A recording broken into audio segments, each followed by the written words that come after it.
আসসালামু আলাইকুম। আন্তর্জাতিক বাংলা সংবাদে আপনাকে স্বাগতম। প্রথমে জানিয়ে দেব আমাদের হাতে থাকা সর্বশেষ আন্তর্জাতিক সংবাদ শিরোনাম। ইসরায়েলের নৃশংস হামলায় আরও 28 ফিলিস্তিনি নিহত। অন্যদিকে লেবানন থেকে ইসরায়েলে 17 হামলা। এবার ইসরায়েলে হিজবুল্লাহর হামলা 2 সেনা নিহত। আরও জানিয়ে দেব হিজবুল্লাহর শতাধিক রকেট লঞ্চার ধ্বংসের দাবি ইসরায়েলের। আরও থাকছে ফিলিস্তিন ভূখণ্ডে ইসরায়েলি দখলদারত্ব বন্ধে প্রস্তাব পাস। সর্বশেষ জানিয়ে দেব ইসরায়েলকে হিজবুল্লাহর নেতা হুঁশিয়ারি। এতক্ষণ শুনছিলেন সংবাদ শিরোনাম, এবার বিস্তারিত। তার আগে আমাদের ভিডিওটি ভালো লেগে থাকলে লাইক, কমেন্ট এবং সাবস্ক্রাইব করবেন এবং কে কোথা থেকে দেখছেন কমেন্ট করে জানিয়ে দিবেন। ইসরায়েলের নৃশংস হামলায় আরও 28 ফিলিস্তিনি নিহত। গাজায় ইসরায়েলি বর্বর হামলায় আরও 28 ফিলিস্তিনি নিহত হয়েছেন। নিহতদের মধ্যে নারী ও শিশু রয়েছে। এতে করে উপত্যকাটিতে নিহতের মোট সংখ্যা প্রায় 41,300 জনে পৌঁছেছে। এছাড়া গত বছরের অক্টোবর থেকে চলা এই হামলায় আহত হয়েছে আরও 95,000-এর বেশি ফিলিস্তিনি। খবর আল জাজিরার। গাজার বেসামরিক প্রতিরক্ষা দপ্তর বলছে বৃহস্পতিবার গাজা উপত্যকায় ইসরায়েলি বোমাবর্ষণে কমপক্ষে 28 জন নিহত হয়েছেন। এরপর গাজা শহরে দুটি ইসরায়েলি হামলায় 12 ফিলিস্তিনি প্রাণ হারিয়েছেন। আনাদুলু প্রতিবেদনে বলা হয়েছে গাজা উপত্যকায় ইসরায়েলি হামলায় বৃহস্পতিবার 2 শিশু ও 1 নারী সহ অন্তত 12 ফিলিস্তিনি নিহত হয়েছেন। ফিলিস্তিনি সিভিল ডিফেন্স এক বিবৃতিতে বলেছে দক্ষিণ গাজার রাফাতে ইসরায়েলি ড্রোন হামলার পর তাদের দল 2 জনের লাশ উদ্ধার করেছে। স্থানীয় স্বাস্থ্য কর্তৃপক্ষের মতে ইসরায়েলি আগ্রাসনে এখন পর্যন্ত কমপক্ষে 41,272 জন মানুষ নিহত হয়েছেন, যাদের মধ্যে 16,795 জন শিশু এবং 11,378 জন নারী। এছাড়া 95,550 জনেরও বেশি মানুষ আহত হয়েছেন।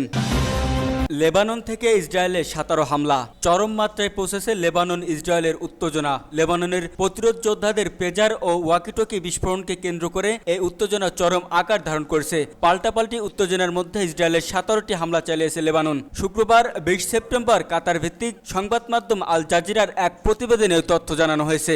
এতে বলা হয়েছে ইসরায়েলের উত্তরাঞ্চলে সীমান্তবর্তী এলাকায় লেবাননের প্রতিরোধ যোদ্ধারা অন্তত 17টি হামলা চালিয়েছে। সামরিক অবস্থানকে কেন্দ্র করে এই হামলা চালানো হয়েছে। গোষ্ঠীটির সবশেষ বিবৃতিতে বলা হয়েছে ইসরায়েলের এই হামলা অব্যাহত থাকবে।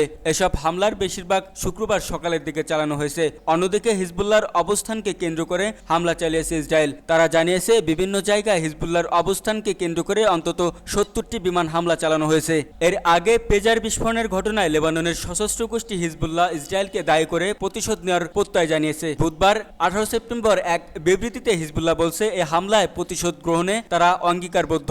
বিবৃতিতে হিজবুল্লাহ বলেন অন্য দিনের মতো তারা গাজার জনগণ ও তাদের প্রতিরোধের প্রতি সমর্থন জানিয়ে অভিযান চালিয়ে যাবে। তবে মঙ্গলবারের হত্যাকাণ্ডের জন্য অপরাধী শত্রু ইসরায়েল কঠোর শাস্তির অপেক্ষায় আছে। চলমান প্রতিশোধ হামলার থেকে পৃথক একটি প্রতিশোধের পথ তৈরি করছে।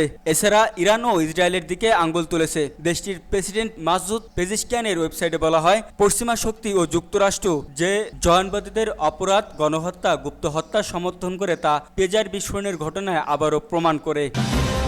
এবার ইসরায়েলে হিজবুল্লাহর হামলায় 2 সেনা নিহত।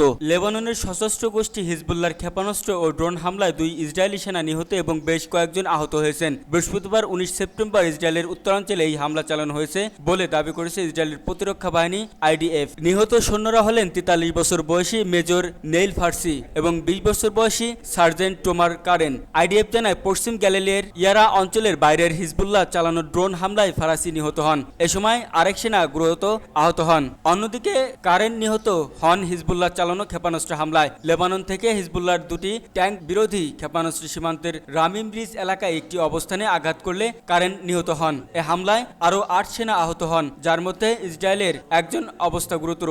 এর আগে মঙ্গলবার লেবানন জুড়ে হিজবুল্লাহর ব্যবহার করা হাজার হাজার পেজার একযোগে বিস্ফোরণের ঘটনা ঘটে। এতে সর্বশেষ 14 জনের মৃত্যুর খবর পাওয়া গেছে। এছাড়া আহত হন প্রায় 3000 মানুষ। পেজার হামলার পরদিন বুধবার লেবাননের বিভিন্ন স্থানে ওয়াকিটকি সহ যোগাযোগের নানা ধরনের তারহীন যন্ত্র বিস্ফোরিত হয়। এই বিস্ফোরণে অন্তত 20 জন নিহত হন।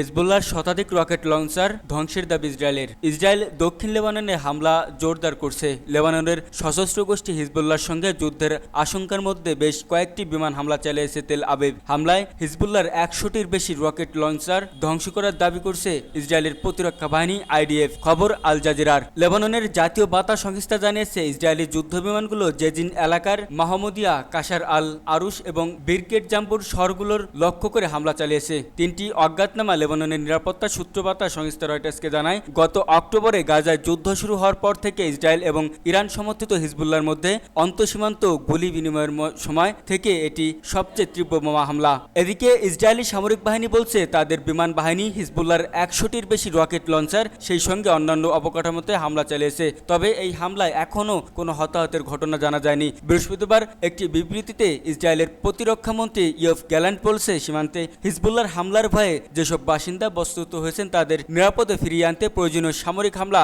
বাড়াবে তারা। এর আগে বৃহস্পতিবার সকালে এক বক্তৃতায় হিজবুল্লাহ নেতা হাসান নাসরুল্লাহ বলেছেন, চলতি সপ্তাহে লেবাননে হিজবুল্লাহর ব্যবহার করা পেজার এবং ওয়াকিটকি আক্রমণের মধ্য দিয়ে সমস্ত রেড লাইন অতিক্রম করছে ইসরায়েল। ওই হামলার পেছনে ইসরায়েলকে দায়ী করে তাদের বিরুদ্ধে প্রতিশোধ নেওয়ার ঘোষণাও দেন লেবানন।